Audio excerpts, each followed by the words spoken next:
Sam sat alone at the Hilton Hotel bar, swirling the last sip of wine in her glass. Bored and lonely, she wasn't supposed to be here.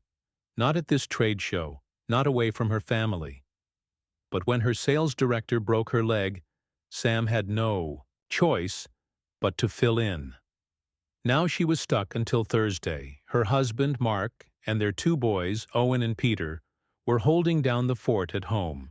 They were her world, and she missed them desperately. Sam had hoped for good company with her, colleagues Judy and Beth, both married with kids like her. But when they confessed to using these trips as timeouts from their marriages, picking up men for flings, Sam was stunned. That night, as she debated heading to her room, a deep voice interrupted her thoughts. "Hi, I'm Damon. Mind if I join you?"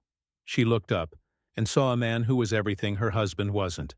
Dark, striking, confident.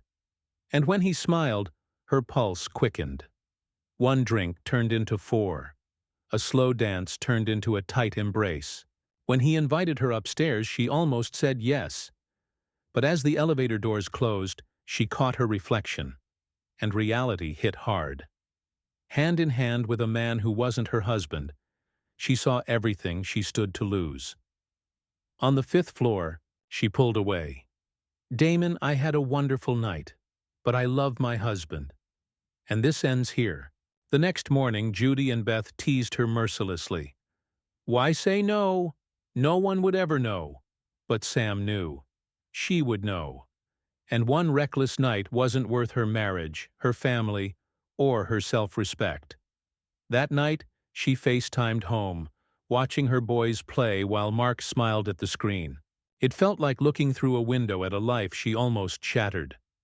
By the last day of the show, Sam had made her decision. She would never come to one of these events again.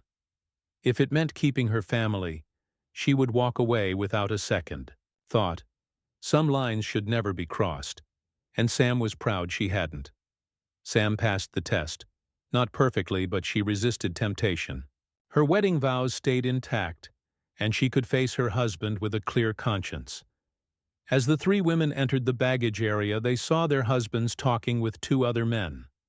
Sam was happy to see Mark, but his face told a different story. As they approached, one man handed envelopes to Beth and Judy, serving them divorce papers. Both women collapsed in tears and disbelief. Sam waited. No envelope came, but Mark's stern expression said everything. "Sam," he said quietly, "I know what happened. I know you didn't cross the line, but you came too close. Now I need the truth. How do we make sure this never happens again?" In a quiet corner of the airport, Sam confessed. She spoke of boredom, of Damon's attention, of dancing too close, and how she nearly made a terrible mistake. "What stopped you?" Mark asked, his voice tight. Sam took a shaky breath. "You. The boys. When I saw my reflection in the elevator, mirror, another man holding my hand, I realized the devastation it would cause. I couldn't do it. My family, my self-respect, they matter more than any fleeting temptation. I knew if I crossed that line I'd have to tell you, and I knew you'd leave. My life would be over."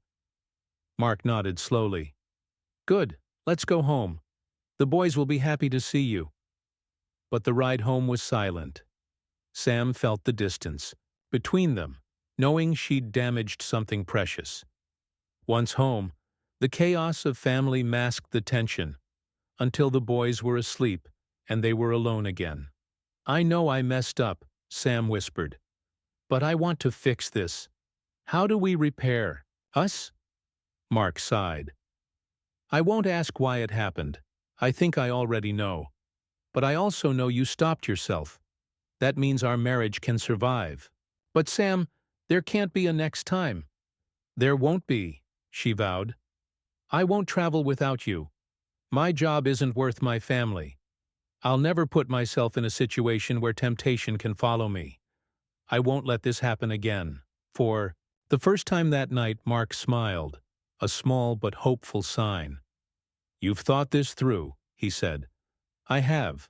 I won't lose you." That night, they held each other tightly, not out of passion, but out of fear, love, and the desperate need to heal. It was the first step toward rebuilding what had cracked but not broken.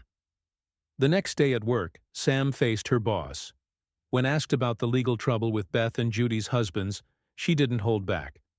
They treated business trips as timeouts from their marriages. I nearly made the same mistake, but I stopped myself. I won't travel for work again.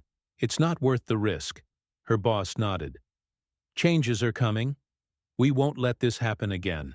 In the end, the company settled its legal issues. Beth and Judy's marriages ended, their travel privileges revoked. But Sam? She got a new contract. No more business trips. She signed it without hesitation. And at home, step by step, she and Mark began to heal.